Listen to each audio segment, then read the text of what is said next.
La chica del ascensor, episodio 151.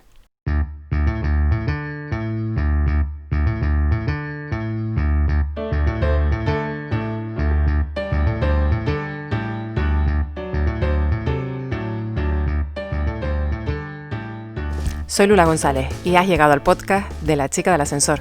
Aquí hablamos sobre el mundo que rodea a las empresas y al emprendimiento, es decir, todo lo que conlleva desde tener una grandísima idea hasta convertirla en realidad, más conocido como ser autónomos. En cada episodio evangelizamos al mundo de los autónomos y casi siempre intentamos aprender algo nuevo. Hoy tenemos al otro lado del teléfono a Jennifer Torres, nuestra consultora de relaciones laborales y que nos viene a resolver una consulta de nuestros seguidores con relación al cuidado de menores enfermos de gravedad. Hablamos en concreto sobre cáncer o cualquier otra enfermedad que impida a ese menor dejarlo al cuidado de terceras personas y que limite de alguna manera nuestro horario laboral o nuestra producción. Ojalá que este podcast no te haga falta escucharlo. Antes de dar comienzo al podcast, quería recordarte que ya lo habrás visto si nos sigues a través de Instagram, en nuestras historias, que el día 5 de noviembre, es decir, este jueves, daremos un webinar totalmente gratuito y que es bajo inscripción. Si quieres saber más, entra en las historias de Instagram y ahí verás el enlace para poderte inscribir. En el webinar trataremos sobre cosas tan importantes como aprender a identificar nuestra personalidad en las redes sociales y saber cómo comunicar con eficacia. También enseñaremos un par de cosillas interesantes, como por ejemplo, dónde vemos los horarios en los que se conecta más nuestra audiencia, después dependiendo de nuestra red social. Y también, y cómo no, más productivo creo yo, de la parte más importante de todo el webinar, es que analizaremos 2 redes sociales y veremos qué cosas tendrían que mejorar, porque ahí casi seguro puede ser que tú también te veas identificado o identificada. Y ya, sin más postergar el inicio del podcast, damos paso a Jennifer Torres. Espero que te encuentres bien, espero que arranques bien la semana y espero que este podcast no te haga falta. Bueno, pues como decía al principio del podcast, tenemos a Jennifer Torres. Buenos días, Jennifer. Buen principio de semana, buen lunes, buen ya fuera de Halloween, buen todo. Buen noviembre, ¿no? Sí. ¿Cómo estaban esas castañas del finado? Pues mira, las castañas al final muy buenas. Al final, yo es que es lo que más me gusta de este día, ¿no? El día ese de las castañitas, que un poquito tocinito, y bueno, es verdad que este año no ha sido igual, no ha sido con ese grupo de amigos con el que se suele celebrar, pero bueno, las he tomado en casa, pues con la familia y así. Bueno, pero no han faltado, que es lo importante. Sí, pero las castañas me siguen sabiendo a gloria, ¿no? Hasta cuando dices tú, bueno, esta me sale un poquito dura, pero bueno, para cómo está el año no nos vamos a quedar. Mientras haya dientes. Dice, ya por lo menos pude salir a comprar la castaña, ¿qué vamos a hacer? También, cierto. Vamos a ver si no nos vuelven a meter. Sí, no lo digamos muy alto, que todavía estamos a lunes, vamos a ver los resultados del fin de semana y del propio lunes, que siempre, tú sabes que muchas veces la gente el fin de semana le cuesta acudir al médico, aunque bueno, ahora mismo, más que tú acudir al médico, es que el médico te deje ir. También. Te deje ir. Y con el tema este de las enfermedades, creo que nos tenías algo preparado por ahí, ¿no? Para Pues el podcast sí, de hoy. sí, Lula. Mira, ya el otro día casualmente estábamos hablando un poco de las prestaciones económicas para el cuidado de menores afectados por cáncer u otras enfermedades graves, ¿no? Y había algún autónomo que se quedaba con la duda de si tenía derecho o no.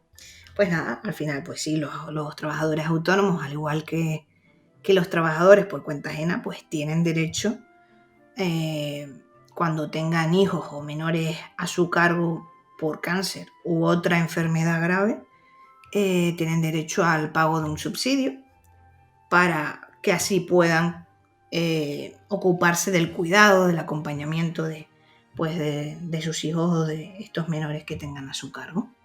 ¿Pero tienen que dejar de trabajar para poder acogerse a ese tipo de subsidio?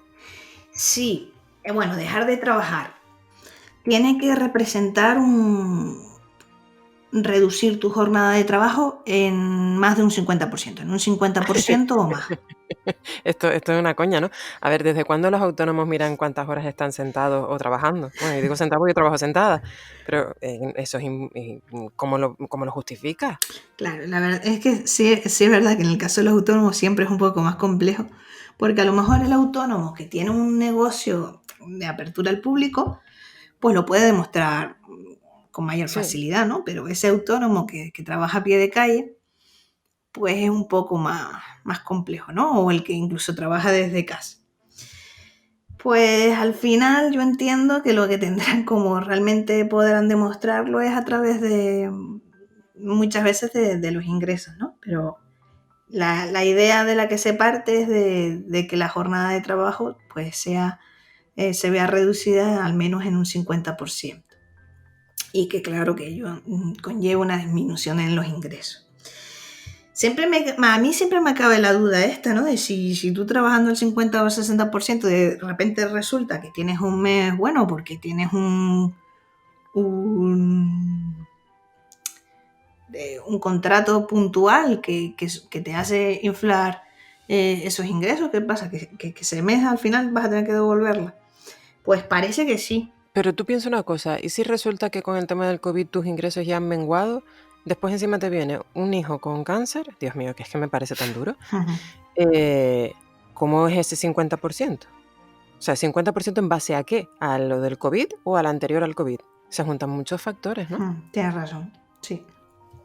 A ver, es una situación que por lo general lo que te hacen es dártela más que en función del tema de las horas, de la reducción de jornada, en función de los informes médicos, ¿no? Lo que se te va a solicitar es un informe médico en el que se diga el tipo de enfermedad que tiene tu hijo menor que tengas a cargo y que necesita del cuidado de forma continua y permanente. Por lo general, pues que estén hospitalizados o que ya hayan sido dados de alta, por ejemplo, de una hospitalización, pero necesiten continuar con un tratamiento de forma continua en casa y por eso necesiten una supervisión, ¿no? Ujú. Esto es quizás lo que más se vaya a mirar en el informe médico. Ya el tema de los ingresos y tal es algo que te va a ir pidiendo, en este caso la mutua, que es donde debes de solicitar toda la documentación para poder presentarla y quienes se van a hacer cargo del pago para ver realmente pues que tus ingresos se hayan visto reducidos y demás.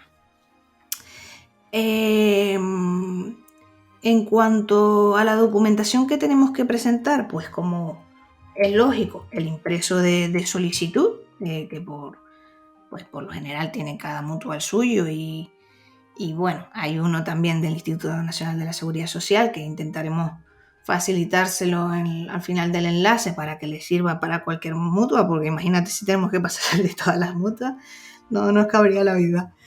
O sea, que hasta hay un modelo estandarizado, ¿no? Sí, hay un modelo estandarizado que es el del Instituto Nacional de la Seguridad Social y ya después sobre ese cada mutua pues va añadiendo su logotipo, ¿no? Pues esto sería el primer impreso, un impreso sencillo en el que ponemos pues los datos en este caso del autónomo que está solicitando el subsidio, también los datos del otro progenitor o otro tutor si lo tuviese, y deberá de acompañarse, además del informe médico donde se declara la situación del menor afectado, pues habrá que incluir un acuerdo, en el caso de los padres, un acuerdo entre los progenitores de cómo se va a llevar a cabo el cuidado, si se van a establecer relevos o no, porque en este caso el subsidio para el cuidado o la prestación para el cuidado de menores con cáncer u otra enfermedad grave solo puede recibirlo un progenitor. Esto es importante porque, claro, en el caso normalmente hasta el día de hoy, pues normalmente siempre han sido las madres, ¿no?, las que han solicitado muchas veces. Entonces, si una persona, vamos a poner que la madre se dedicara al trabajo por cuenta ajena lo solicitara en su puesto de trabajo y el padre fuese el autónomo, pues ya este no podría solicitarlo. Lo que sí se podría hacer es solicitarlo por meses, un mes uno, otro mes otro, o 2 meses uno, otro 2 meses otro, ¿no? Para que así quizás tampoco se quemen mentalmente, ¿no? Que es una cosa que quizás los últimos años ya se ha ido viendo más. Antes, por lo general, era la madre la que se quedaba al cuidado y ya está. Y al carajo, Diego. Exacto. Además, estaba pensando, Jenny, con el tema de las custodias compartidas, también se complica un poco, ¿no? Sí, por eso es importante lo del acuerdo entre los progenitores. Bueno, depende del buen rollito que haya. Exacto. No siempre se lleva a cabo, ¿no? Entonces, Claro. ¿qué se va a mirar? Pues el tema de la custodia. En el caso de que haya la custodia compartida, pues habrá que ver si los dos progenitores la tienen al 50%, si no, en el caso de que uno de los progenitores la tenga en porcentaje, pues lo normal sería que fuese este. Ujú. Aunque por ahí había alguna coletilla en la normativa, no recuerdo muy bien, en caso de que no se llegara al consenso, aun cuando los progenitores estén casados, convivan juntos y demás, sería la madre. Pero como estos son vestigios de la sociedad del siglo XX más que de la del siglo XXI, Es que pues, te estás conteniendo, ¿eh? Te estás conteniendo. pues nada. Es algo que habría que mirarlo normalmente, pues seguramente sería así, pero en caso de no seguir sin llegar a acuerdo, pues al final sería seguramente un juzgado de familia el que daría a lo mejor un mes uno, un mes otro, no lo sé, ¿vale? No me he visto en esta situación, gracias a Dios.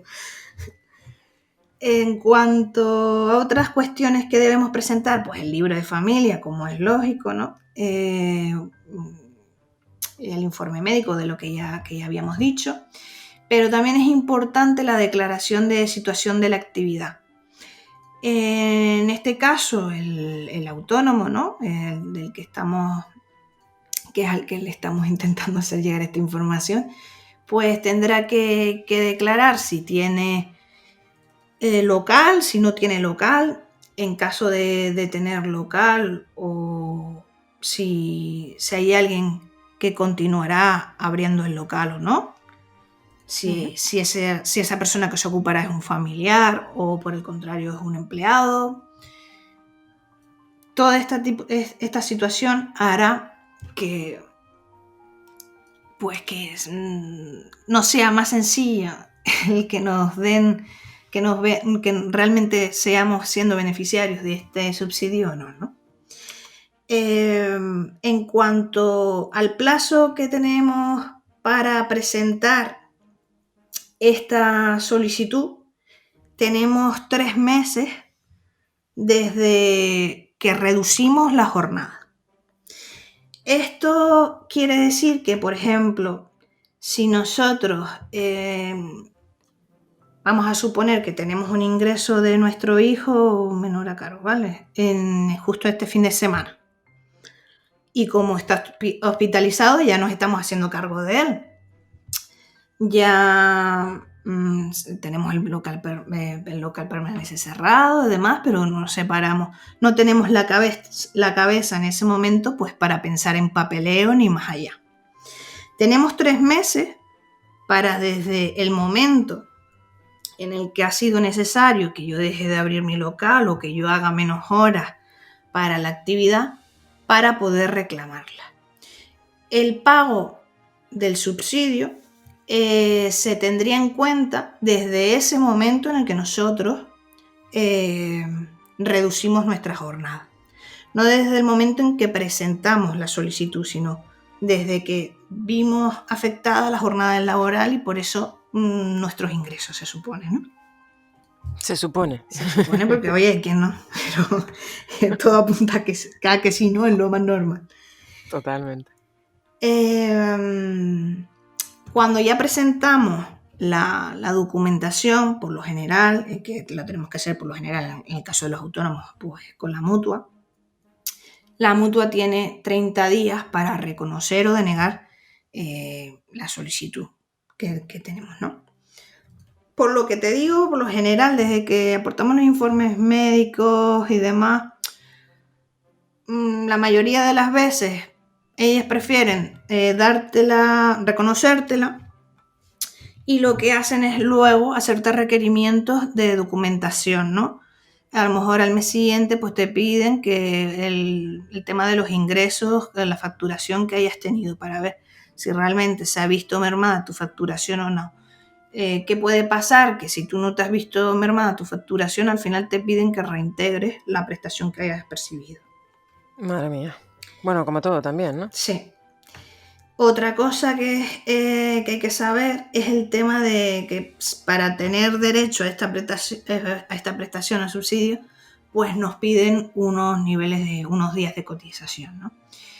Cuando los autónomos tengan menos de 21 años, no se les exigirá días de cotización, porque tú imagínate que a Si ya les está costando encontrar... Exacto, a una persona que tenga 21 años o menos de 21, que tenga hijos o sea tutor de un menor. Estamos hablando de un serio problema, ¿eh? Exacto. Eso sería... Normalmente cuando alguien con menos de 21 años o 21 años se hace autónomo y teniendo hijos es porque no le ha quedado otra. Entonces difícilmente va a cubrir ese periodo de cotización, claro, que se les exija a los que ya tienen más. Cuando tienen entre 21 y 26, que a mí la situación como está a día de hoy, teniendo el paro juvenil que tenemos en España, ya me parece bastante, se exigen 90 días cotizados, que hayan sido en los últimos 7 años. O 180 días en toda su vida laboral. Me sigue pareciendo una burrada porque... Por lo dicho, ¿no? Porque incluso aquellas personas que a lo mejor empezaron a hacer trabajos de verano con 16 o 17 años, tampoco lo veo factible a día de hoy, cosa que a lo mejor hace 10 años era un poquito más viable, pues a día de hoy no lo veo yo muy viable. Pero bueno, 180 días en toda su vida laboral. Ya cuando se superan los 26 años, que es lo más normal, es lo que más nos solemos encontrar, pues se incrementan los días de cotización. ¿Qué será necesario? Pues será necesario acreditar 180 días en los 7 años anteriores o 360 en toda tu vida laboral. Esto ya quizás es un poquito más lógico, ¿no? Porque al final que hayas trabajado algo más de un año, con que hayas trabajado un poco más de un año, cosas así, pues ya lo cubriría. ¿Qué más puedo decirte? Pues por lo general ya todas estas prestaciones las puedes realizar o presentar, sobre todo a día de hoy, de forma telemática. En las mutuas, en este caso, pues ya casi todas tienen los formularios colgados en sus plataformas electrónicas, en sus web. Y otra cosa interesante, la cuantía, ¿no? Ya se me quedaba la cuantía, Lula. Ah, no. Habíamos hablado de que teníamos que bajar la facturación un 50%, ¿pero cuánto nos dan? No puede estar esto aquí descolgado. Pues esto, como siempre, la cuantía, tú sabes que como siempre... ¿En función de la base de cotización? Exacto. Me tienes bien enseñada. Y sobre todo siendo autónomo, ¿no? En cuanto a la cuantía, pues saldrá pues de aplicar el porcentaje de reducción de jornada.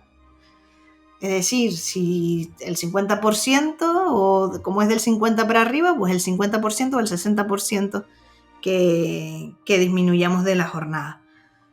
Al 100% de la base reguladora de la incapacidad temporal, por lo general de contingencias profesionales, aunque como todavía hay gente que no está obligado a cotizar por contingencias profesionales o que decide no cotizar por contingencias profesionales, pues a lo que lo hagan por contingencias comunes, ¿no?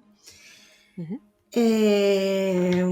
¿Qué más? Pues, ¿cómo finalizará? Pues finaliza bien cuando el autónomo reanude su actividad de forma normal, que esto puede deberse, pues bien, a que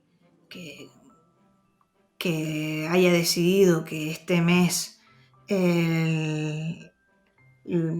a lo mejor lo haga el otro progenitor o otro tutor que tenga, entonces ese mes dejaría de percibir la prestación. También cuando se produzca una mejoría o una mejoría en el menor que no implique la necesidad del cuidado continuo o la curación del mismo, ¿no? Ujú. También cuando uno de los progenitores cesa en su actividad laboral. Esto es importante y más con la situación que hay actualmente. Esto no lo he entendido. Si uno de los progenitores deja de trabajar, porque por ejemplo es despedido, Ajá. y el otro progenitor es el que está recibiendo la ayuda para el cuidado del menor, dejaría de ser beneficiario. ¿Por qué? Porque se entiende que el otro progenitor ahora tiene tiempo para proceder al cuidado del menor. Claro. Tiene sentido también. Sí, tiene sentido. Además, si estás dejando de recibir un ingreso, pues lo más normal sería que intentaras incrementar los ingresos, ¿no? Porque date cuenta que no estarías teniendo tus ingresos de forma íntegra, salvo que tú hayas decidido que la jornada al 100%, una reducción de jornada al 100%, ¿no? Que también se puede hacer. No sé si la verdad que no lo había dicho. De entre el 50 y el 100% de la reducción de jornada. Bueno, pero que ahí hay una posibilidad. Es una de las posibilidades, ¿no? Y ya, pues bueno, pues por desgracia que el fallecimiento del menor. O otra situación que también a mí me parece un poco fuera de lugar, Ay, es Dios. que Miedo también me da. finalizaría cuando tu hijo cumpla los 18 años. Mm, Entonces, puede ser que tu hijo necesite ayuda, cuidado, incluso de forma más exhaustiva, pero como tiene 18 años, ya dejarías de recibir esta prestación. ¿Qué pasa? Que tendrías que solicitar otra, la del cuidado de familiares, que es verdad que podrías seguir teniendo derecho a eso, pero al final, ¿qué tienes que hacer? Más trámites. Hacer para más variar. trámites. ¿No lo pueden facilitar, digo yo, en el mismo documento ya solicitarlo todo junto? Sí, ya no es solo eso, sino que tú, por ejemplo, si tus hijos superan los 18 años, pero por ejemplo siguen estando a tu cargo, ¿no? Siguen estudiando y demás, tú tienes la obligación hasta los 21, ¿era, Lula? Sí, señora. Hasta los 21, ¿no? Pues porque no se extrapola esto. Estamos suponiendo que ya no es menor, no me acuerdo si era a los 21 o Sí, bueno, quien incluso dice había menor, no sé si había alguna sentencia por ahí que incluso hasta los 24, pero bueno, habría que analizar la situación personal en este caso ya no del menor, sino del mayor de edad, pero que no. Pero bueno, en este caso es evidente que necesita cuidados y eso no se pone en duda. Pues bueno, eso es un poco lo que a día de hoy la Ley General de la Seguridad Social que tenemos y que bueno, es de las que se ha ido actualizando, sigue contemplando y que esperemos que se traten de mejorar esos criterios que bueno, es verdad que es una herramienta que está ahí, que más vale algo que nada, pero que aún necesita mejoras. Y que con la situación actual, tú date cuenta que con la situación actual que tenemos, es probable que mucha gente necesitara acogerse a esto. sí, bueno, en la situación actual que tú dices, pero que también que es verdad que lo han cerrado un poco a una enfermedad bastante grave, pero con el tema del Claro, coronavirus no nos dejan claro, pero tú muchas alternativas. imagínate, porque nos ponemos en la imagen la enfermedad del cáncer, ¿vale? Pero desde que un menor necesite hospitalización y cuidados continuos, Se puede entender también como que Hombre, podemos acogernos a esta ayuda. la normativa no especifica qué se entiende por enfermedad grave, ¿no?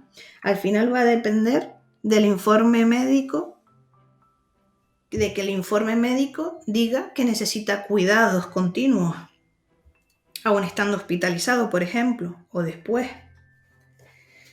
Ahí es donde está el, el quid de la cuestión. Porque tú también puedes entender que una persona que está hospitalizada y que está bajo el cuidado de profesionales no tiene por qué necesitar los cuidados continuos de sus padres, ¿no? Entonces, tú ves, por eso lo que te digo, que al final es hilar fino y sobre todo se marcará a raíz del informe médico. Pero hilar muy, muy fino. Sí. O sea, hay que tener mucho cuidado con lo que se pide porque después también te pueden pedir la devolución, como tú decías. Sí. A ver, no se da el caso, ¿no? Cuando te piden la devolución, normalmente suele ser porque tú tienes, en el caso de los autónomos, porque, por ejemplo, tú tienes una actividad o un local que puede seguir realizando un empleado u otro familiar y que tus ingresos en realidad no se están viendo disminuidos, aunque tú no estés en el local o en la actividad. Sí, claro, también. ¿Sabes? Porque estamos hablando de un local, pero no sé, piensa también en... Es que como está la situación hoy en día, cuesta hasta poner un ejemplo, ¿no? Pero un autónomo que a lo mejor, pues mira, no me voy a ir muy lejos, ¿no? Una asesoría. Tú tienes una asesoría y trabajas como autónomo en una asesoría, pero tienes 2 empleados. Si tú no estás en la asesoría y la actividad sigue generando ingresos y en realidad tampoco se nota mucho que estés o no estés, porque a lo mejor tu papel es más el de firmar cierta documentación o gestión, cierto momento que simplemente firmando la distancia no influye en que la actividad deje de generar ingresos, pues mira, podría darse la situación. Claro, pero eso es que volvemos a lo mismo, dejan mucho campo abierto a la interpretación. Claro. Y eso también descoloca. A ver, que nos dejan ahí, que no sabemos muy bien a qué acogernos. No vaya a ser que después nos venga la multa. Sí, lo que pasa es que también es verdad que a veces se deja abierto porque como nunca sabes lo que está por venir, si concretas mucho las enfermedades y demás, y viene una enfermedad que no está en ese supuesto y a lo mejor tiene la misma gravedad, ¿qué hace? La deja fuera. ¿Sabes? Son cuestiones que sí es verdad que puede dejar cierto... Libre interpretación. Sí, cierto riesgo de arbitrariedad por parte del que está encargado de analizar el caso, ¿no? Pero los propios jueces, no me acuerdo, leí una de las sentencias en la que decía que, a ver, si la tengo por aquí, sí, la sentencia del juzgado contencioso administrativo de Ciudad Real, pues de 24 de noviembre de 2010, decía, parece evidente que para conceder, en este caso, 2 días de ausencia del trabajo, no debe exigirse una especial gravedad de peligro para la vida o la integridad física, sino que debe abarcar todos aquellos casos en los que la presencia del familiar no sea un mero capricho, sino una necesidad real para prestar ayuda y acompañar al enfermo en estas difíciles circunstancias. Vamos, lo que viene siendo toda la vida, no vayas de listo. Lo que viene a ser la vida, toda la vida, de tener, de ser coherente, de la lógica pura y dura, Y nada, Lula, yo creo que hasta aquí, porque al final nos hemos ido liando. Como siempre, ¿tú tenías alguna duda? Yo tengo dudas con respecto a ese 50% y el 75% en función de, ¿puedo sumar el porcentaje y me quedo con el 25%? No, con el 25% no, ya te quedarías por fuera. O sea, ¿es acumulable o no es acumulable? ¿Cómo? ¿Repite? Sí, que si sumamos, o sea, ¿en base a qué podemos justificar esos ingresos menores, ¿no? Porque claro, con esto de la pandemia, ¿en qué lugar se queda? Ya. O sea, ¿se puede pedir ayuda? Sí. ¿Te van a ayudar? Sí. ¿Lo tienes que justificar? Sí, pero ¿es acumulable? ¿Tú te refieres que así es acumulable con el tema del...? ¿El nivel de facturación hacia abajo No lo para poder sé, pedir esa no lo ayuda? sé. En Claro. este caso, pues entiendo que mirarían sobre todo pues a lo mejor te piden los 2 meses, 3 meses anteriores. En este caso todo es tan complejo, ¿no? Con la pandemia, que yo creo que es complejo, Lula. Esta situación hace que hasta lo más sencillo se vuelva complejo.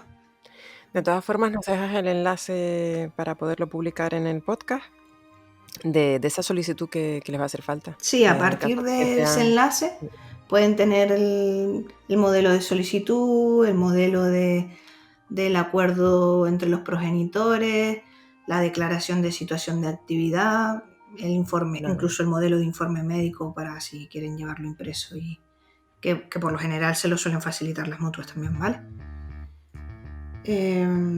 A partir de ahí pueden sacar todos esos modelos de informes que les van a ser necesarios para para presentar esa prestación, perdón. Ahí es nada. Ahí es nada. Y nada, Lula, hasta dentro de 15 días, así a lo tonto. Y se nos va noviembre, ya me dirás si sigue tan bueno como parece. Ojalá. Pues nada, Jenny, muchísimas gracias por toda esta información, pues por masticar la información y que la podamos tener en un lenguaje un poquito más consumible, y sobre todo saber que tenemos ciertos derechos a pedir ayuda si tenemos que proteger pues a nuestros hijos, ¿no? Más que proteger, acompañar. Exacto, acompañar y cuidar. Pues nada, muchas gracias y hasta el día 16. Venga, un besote. Hasta luego. Y hasta aquí el podcast de hoy. Espero, como te decía al principio, que no te haya hecho falta tener que escucharlo, y en el caso de que sí, espero que te hayamos resuelto de alguna manera pues todas estas incertidumbres que muchas veces se le quedan a las personas que cotizamos por cuenta propia, porque nos falta a veces herramientas o información. De todas formas, como puedes ver en las notas del programa, tienes un enlace que nos ha facilitado Jennifer Torres para que, si es tu caso, que puedas acceder a todos los documentos, como bien ya explicaba durante el podcast, y que no te resulte muy complicado en estar haciendo esa búsqueda en internet y que te remita a 1500 sitios. En este mismo podcast ya tienes los enlaces directos para facilitarte pues esa búsqueda. Y hasta aquí el podcast de hoy. Espero que hayas arrancado bien la semana, espero que te hayan llamado de todos lados y que tu producto o servicio tenga cabida, o si te tienes que reinventar, acuérdate que tienes en el apartado de la página web de La Chica del Ascensor un apartado de reinvención, y ahí pues podemos marcar tanto una hoja de ruta como poder identificar qué es lo que está fallando dentro de nuestra empresa. También hay que tener en cuenta que en esta época que estamos viviendo muchas veces lo estamos haciendo perfecto, pero es que no da para más, ¿vale? O sea que un poco de paciencia e intentar ser como la plastilina, adaptándonos a cualquier estructura que nos toque por delante. Muchísimas gracias por escucharnos, muchas gracias por compartirnos y muchas gracias también por comentarnos, porque así sabemos que estás por ahí, que existes y que de alguna manera pues escuchas este contenido que tanto nos gusta hacer y que tanto cuesta a veces, muchas veces. Nos vemos este día 5 con el webinar a través de Zoom. Te recuerdo que hace falta inscripción y que lo tienes en las historias de Instagram. Y nos vemos el viernes, como siempre, dentro del ascensor.